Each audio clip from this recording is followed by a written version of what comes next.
trop beau, par contre. Vas-y. Oh, non, ça fait penser à la tour dans le royaume des chats. Je sais pas, t'as pas vu le royaume des chats? Lequel tu veux qu'on fasse? Coucou. Il y en a plein autour de nous. Ouais, On est envahis. Il est fait pour être vu de côté, pas de face. Bon, for those who don't know, ça c'est Michel-Ange, voilà. C'est pas l'original parce que l'original est bien sûr à Florence. C'est une reproduction de taille nature, quoi. C'est la vraie taille qu'il fait, donc c'est hyper impressionnant. Et en vrai, la taille qu'il faisait, ça s'explique pour une raison. Au départ, le plan, c'est que cette statue devait être sur la cathédrale, enfin mise sur la cathédrale de Florence, sur le Duomo.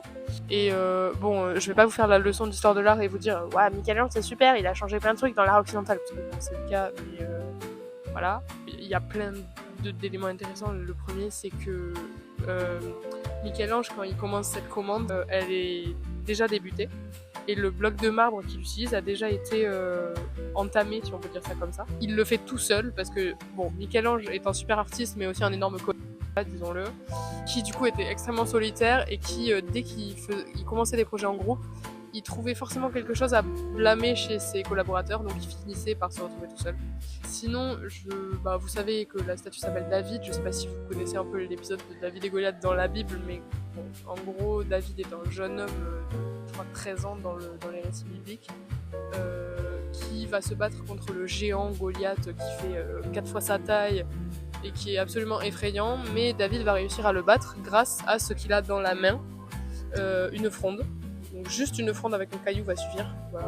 Ce qui est intéressant avec Michel-Ange, c'est qu'il choisit toujours les moments iconographiquement dans lesquels on s'y attend pas, en fait, si vous voulez. Là, au lieu de représenter la bataille, le moment où David a gagné, c'est le avant, le moment où il a peur, où il est effrayé, enfin son regard au loin comme ça. C'est vraiment juste parce qu'il est en flippette, il est en train de se faire dessus en fait, le garçon. Regardez même la représentation de la tension dans les muscles, dans les pieds, comment le pied agrippe presque le rocher, comment les veines sont représentées sur le bras, etc. Enfin, un corps en tension finalement.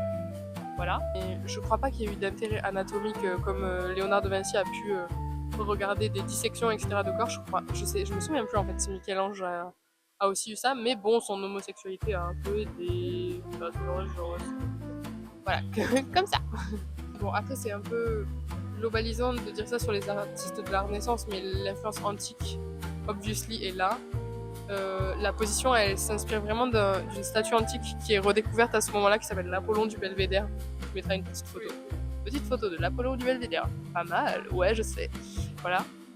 Oui, j'ai oublié de dire, mais politiquement, c'est aussi très stylé en termes de contexte, parce que ce que je vous ai dit, c'est à la base prévu pour être sur la cathédrale. Au final, on la trouve tellement réussie, cette statue, une fois qu'elle est terminée, qu'on décide de ne pas la mettre sur la cathédrale, là où on la verra seulement en hauteur, mais de la garder pour le Palazzo della Signoria à Florence, qui est le centre de pouvoir politique, en fait, l'espèce de conseil municipal plus de la ville, qui décide de la mettre juste devant son entrée. Il y a aussi eu un gros débat pour savoir où on la mettait exactement. Léonard voulait pas trop la mettre non plus trop en évidence, parce que bon, jalousie, c'est normal, Léonard, on ne t'en veut pas. Voilà, mais on décide de la mettre, je crois que c'est sous les arcades de cette place. Voilà. Oui, parce que putain, je l'ai pas dit non plus, mais donc cette statue date de 1504, je crois, 1506, par là. Putain, le musée, oh! Et c'est un moment où Florence est passée par vraiment beaucoup de merde. Juste avant, il y a eu un monsieur qui était au pouvoir, qui s'appelle Savonarola, qui a vraiment mis le bazar avec une politique ultra religieuse et conservatrice qui revient à des notions de religion très strictes. Et du coup, là, à ce moment-là, il est parti du pouvoir et c'est la République qui est de nouveau en place. Et donc, on veut montrer la force de la République renouvelée, si tu veux. Voilà. Qui triomphe de ses ennemis. Voilà. C'est ça. Voilà. On conclut sur ça. Bisous. Donc on va faire une autre prise sur le truc au-dessus de moi, noir là, qui a l'air plutôt stylé. C'est encore moi. Là, on vous présente une pièce qui vient du château de Fontainebleau, enfin qui est un moulage parce que l'original est au Louvre. Ça s'appelle la nymphe de Fontainebleau, du coup. En termes d'iconographie, ça représente cette jeune femme nue, parce que bon, pourquoi pas. Le cerf, les chiens, etc., qui sont des attributs de chasse. Et la chasse, c'est depuis très longtemps associé au roi. Et entre autres, ici, le roi François Ier, qui est l'autre. François Ier, Yas. qui, pour son programme iconographique et disons même de propagande, représente des scènes donc de comment on pourrait dire, de luxe, de montre qu'il y a de la ressource quoi. Enfin, là t'as de l'eau qui coule. Les scènes de chasse c'est clairement associé à des luxes royaux, etc. Et ici, c'est réalisé par un artiste italien qui s'appelle Monsieur Cellini, qui donc a réalisé cette œuvre et qui a détesté rester en France. Et du coup, il a fait que se plaindre en disant que de toute manière, lui, c'était le meilleur artiste, mais personne voulait reconnaître son talent. Mais du coup, je vais me casser de France parce que ces Français, ils ont aucun goût. C'est un peu enrageux sur les bords. Bon, en vrai, je trouve que cette œuvre, elle est quand même cool. Elle est quand même réussie. Mais Cellini, calmo bello quand même, hein, tout je parle.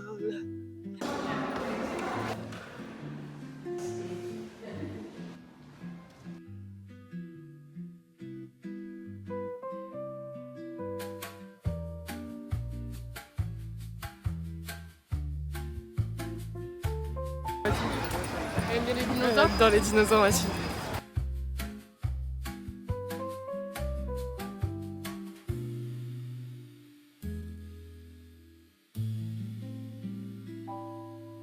Donc, unboxing dans des trucs. Oui, j'en ai pris un à une des machines. C'est sur Professeur Layton, donc c'est sur un personnage de Professeur Layton. On va voir lequel j'ai. J'aimerais bien avoir le professeur, mais si c'est un autre, ça me va parce que les persos sont cool. Et ce coup-ci, update numéro 2, on fait l'ouverture de Lucy Lou désormais. J'aurais préféré en vrai avoir Luke ou Layton, mais c'est bien, on fait un peu de représentation féminine. Voilà, c'est cool. j'ai pris des chats qui sont mouillés. Voilà. Voilà. Ah, c'est le noir. Bah, il va être assorti avec tous mes outfits. En vrai, il est trop mignon. J'aime trop. Ah non, j'adore. En vrai, j'aime bien. C'est trop mignon.